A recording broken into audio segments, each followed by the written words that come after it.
Frank Lincoln Wright, who is known as Frank Lloyd Wright, was born on June 8, 1867. He was an American architect, interior designer, writer, and educator who designed more than 1,000 structures, 532 of which were completed.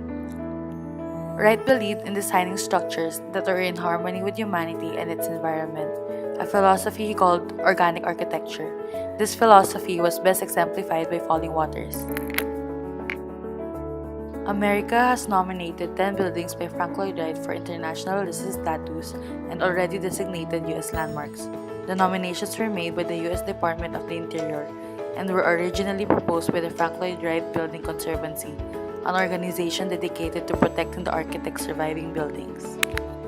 Frank Lloyd Wright's for Southern California Commission, Hollyhock House works with a vocabulary of forms referring broadly to the histories of Spanish California and pre-Columbian Mexico. Wright created a unique expression of Southern California, reflecting regionalism in a truly modern form through sculpture and other decorative art forms, including an abstraction of a hollyhock flower.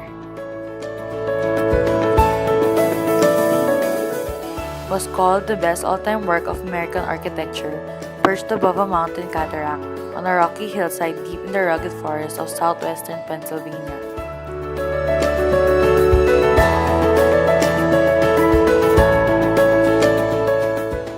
In 2007, it was ranked 29th on the list of America's favorite architecture according to the AIA. It is listed among Smithsonian's Life list of 28 places to visit before you die.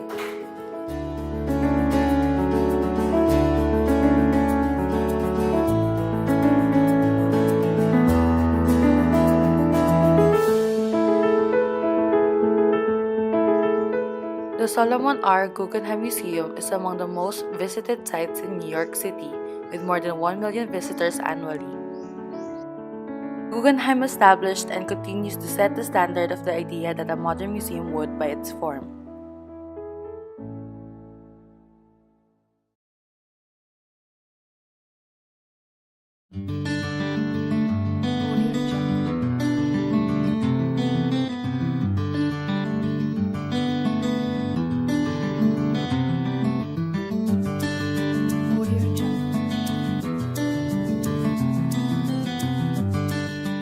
The building of Taliesin West, Frank Lloyd Wright's winter home and studio, occupied the last 20 years of his life.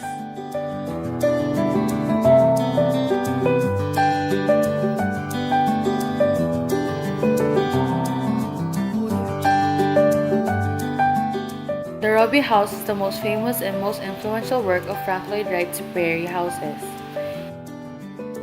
Its brilliance lies in the use of horizontal lines to dramatically reflect the United States Midwestern prairie landscape.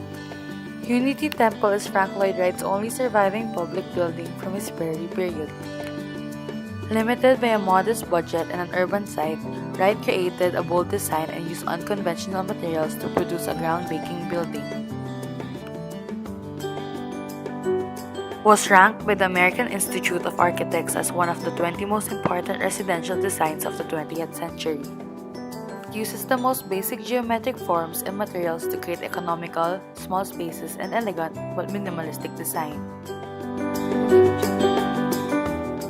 Taliesin was designed as a home and studio for Frank Lloyd Wright, rebuilt and expanded after 2 major fires.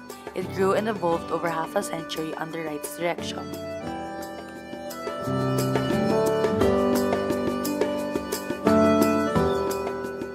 The Marine County Civic Center is one of the last major works of Frank Lloyd Wright's career.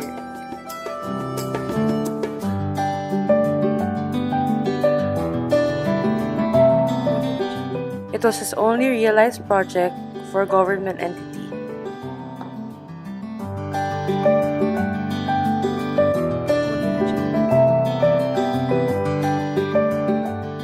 Frank Lloyd Wright's only realized freestanding skyscraper.